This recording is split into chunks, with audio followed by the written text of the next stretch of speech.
ما ته خپل پرسنل نمبر نه کال وکړو وایي چې ته مومند دي که 400 والی ما ته وایي زه مومند یم وایي چې بس 12 لک روپۍ راوړه ما ته وایي سر زما بسم الله الرحمن الرحیم. السلام علیکم. زه عبدالله جان صابر. قدرمنو، د خیبر پښتونخوا دا بدقسمتي ده چې نن سبا من کلم څه خبره کول غواړو نو موږ سره صرف دوه موضوعات دي، یو کرپشن دی او یو بدامني ده. نن ویلا کې زه تاسو ته د کرپشن یو کیس مخې ته ږدمه سره د ثبوتونو، او دا کیس د قبایلي ضلع مومند د محکمه صحت حوالې سره دی. فروری کال 2015 کې یو اشتهار راغلی چې قبایلي ضلع مومند دپاره د 3 پیرامیډیکل سټاف ضرورت دی. کله چې اشتهار وشو نو هر سړی دا کوشش کوي چې یاره زه چونکې الیجبل یم دې ته نو زه دې په دې باندې وشم، او خلک په دې ډاډه مو چې صوبایي حکومت چونکې د کرپشن خلاف نارې وخي، د میرټ خبرې کوي، نو هر سړی دا کوشش و چې زه به په دې کې په میرټ باندې وشم. خو ولې دوی خبر نه و چې بل طرف ته د ضلع مومند چې کوم پارلیمنټیرینز دي یا نور اپروچبل خلک دي هغه هم اکټیو شو او هغوی کوشش کو چې خپل هغه خلک کوم چې د دې دپاره اهل نه دي هغه په دغه پوسټونو باندې وکړي، څه په اپروچ او څه په پیسو. چې کله دغه ټول پروسس کمپلیټ شو، په دغه وخت کې په ضلع مومند کې ډاکټر عدنان DHO یعنی ډسټرکټ هیلث افیسر و، د هغه په موجودګۍ کې بل هغه سره چې کوم سلیکشن کمیټي و هغه صوبایي محکمه صحت و. د دې ټولو په نګرانۍ کې چې کله دا پروسس کمپلیټ شو او اپوینټمنټ لیټر یې ورکړی شوې نو د هغې نه پس یو شور جوړ شو. شور هغه خلکو جوړ کو کم چې په میرټ باندې پوره و، چا چې ایټا ټیسټ ورکړی و، چا چې په میرټ لیست کې نومونه راغلي و، چا چې ښه مارکس اخیستي و، څوک چې د دغې قابل و.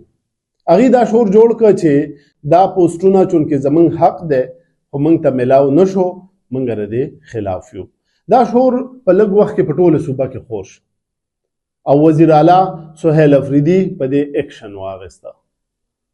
هغه یو کمیټي جوړه کړه چې هغې حقیقت ته ځان ورسوي چې آیا په رښتیا دغه پوسټونه خرڅ شوي دي او په کرپشن کې تللی دي که نه، دا هسې پروپیګنډا ده. دغه کمیټۍ کې کوم چې وزیر اعلی سهیل افریدي جوړه کړې وه 2 افسرانو، یو تاشفین حیدرو د ګریډ 20 افسر، یو ارشد علیو د ګریډ 19 افسر. دغه دواړو انکوایري وکړه. چې کله انکوایري وشوه نو انکوایري ریپورټ راغی. هغه ریپورټ کې باقاعده دا منشن شوي و چې دا کوم 3 پوسټونه د پیرامیډیکل سټاف دا ټوټلی نااهل خلکو ته ورکړی شوي دي. داسې خلکو ته هم پکې اپوینټمنټ لیټر ورکړی شوی چا چې ایټا ټیسټ ورکړی هم نه و، او داسې خلکو ته هم پکې ورکړی شوی د چا چې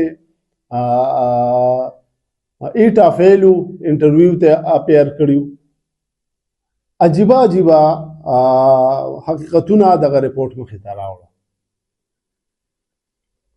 چې کله انکوایري وشوه نو بیا موږ ټول په دې تمه وو چې زه انکوایري ریپورټ به اوس وزیر اعلی ته لاړ شي او په دې باندې به ایکشن واخیستی شي. هغه انکوایري ریپورټ کې باقاعده ریکمنډیشنز هم ورکړی شو چې یاره دا غیر قانوني کا شوی دی دا کار، او نااهل خلکو ته اپوینټمنټ لیټر یې ورکړی شوي دي، اهل خلک چې کوم دي نو هغه نظر انداز کړی شوي دي، او دا ټول پوسټونه دې کینسل شي.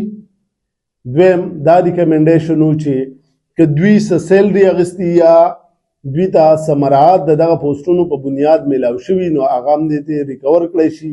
دریم دا چې د DHO خلاف ډاکټر عدنان خلاف د کاروایي وشي، کوم چې سلیکشن کمیټي و د هغې خلاف د کاروایي وشي. دغه شان یو لوی لیست د ریکمنډیشن دغه کمیټۍ ورکړه او دایم پکې په آخره کې ویلي چې دا پوسټونه دې ری ایډورټایز شي. هغه انکوایري ریپورټ لاړې وزیر اعلی سهیل افریدي یعنی محکمه صحت ته او محکمه صحت نه بیا تھرو پراپر چینل راځي وزیر اعلی ته. پکار دا وه چې وزیر اعلی کومې دعوې کوي چې موږ د کرپشن خلاف یو، موږ به په میرټ باندې کار کوو. نو پکار ده چې د کومه کمیټي د جوړه کړې وه د انکوایرۍ دپاره د هغې ریپورټ رالی، نو د هغه ریپورټ په بنیاد کاروایي ضروري وه. خو تر اوسه پورې هغه انکوایري غیبه ده. د هغې ریپورټ چې کوم دی وزیر اعلی ته تللی، محکمه صحت ته تللی، د هغې په بدل کې څه وشو، د هغې ریاکشن څه دی، هغه اوسه پورې خیر خیریت دی. هېڅ قسمه کاروایي د وزیر اعلی د طرفه ونه شوه. صرف عوامو ته دا یو تاثر ورکړ چې منګه د کرپشن خلاف یو، منګه انکوایري جوړه کړه، په دې کې به انکوایري کیږي، پراپر کمیټي تیاره شوه او د هغې نه پس به کاروایي کوو. خو کاروایي اوسه پورې ونه شوه. دویمه خبره دا چې کوم ډي ایچ او صاحب ډاکټر عدنان د هغه خلاف هم د کمیټۍ دا ریکمنډیشن ورکړی چې کاروایي دې وشي. نو د کاروایي په ځای صوبایي حکومت هغه ډاکټر عدنان ته پروموشن ورکړ، هغه د ګریډ 18 نه ګریډ 19 تک او دا وخت د صوبې په یو بله ضلع کې خپلې ذمهوارۍ ترسره کوي. یعنې چا چې غلطي کړې ده، د چا په مشرۍ کې چې غلطي شوې ده او کمیټي وایي چې کاروایي دې وشي، نو کاروایي په ځای هغه له پروموشن ورکړی شو.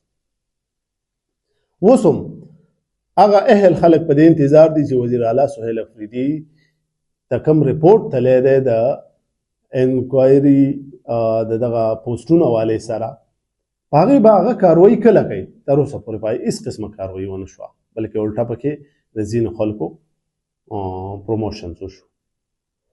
بله خبره دا د سرچینو نه موږ ته راغلې ده چې د ضلع مومند پارلیمنټیرینز دغه انکوایري ریپورټ ودرولی چې دا د مخکې نه ځي او په دې د وزیر اعلی هېڅ قسمه کاروایي نه کوي. نو که د ضلع مومند پارلیمنټیرینز هم د دې حکومت او د دې صوبې برخه وي، کوم حکومت چې د کرپشن خلاف نارې وکړي، د میرټ خبرې کوي، نو پکار ده چې هغې د دغه انکوایري ریپورټ مطابق لاړ شي او دې کې چې څومره ملوث خلک دي د هغې خلاف کاروایي وشي. که هغه د محکمه صحت دي، که هغه د ضلع مومند لوکل ایډمنسټریشن څوک دي، که هغه سیاسي خلک دي، که هغه دغه کینډیډیټس دي چا چې دا سیټونه ځان له اخیستي دي، ټولو خلاف کاروایي وشي. خو نه، داسې هېڅ هم نشته، مکمله خاموشي ده. زه په آخره کې وزیر اعلی سهیل افریدي صاحب ته دا خاص کومه چې که ته په حقیقت کې د کرپشن خلاف، د غیر قانوني کارونو خلاف او د میرټ نارې وخې، نو د شوشانه او د هوایي خبرو نه ضروري دا ده چې دغه کوم ریپورټ تا ته درغلی دی، دا ستا لپاره یو ټیسټ کیس دی. په کار ده چې دغه انکوایري ریپورټ مطابق کاروایي وکړي. الله دې په پښتنو رحم وکړي، الله دې په دې صوبه رحم وکړي چېرته چې حادثه وي. د الله په امان.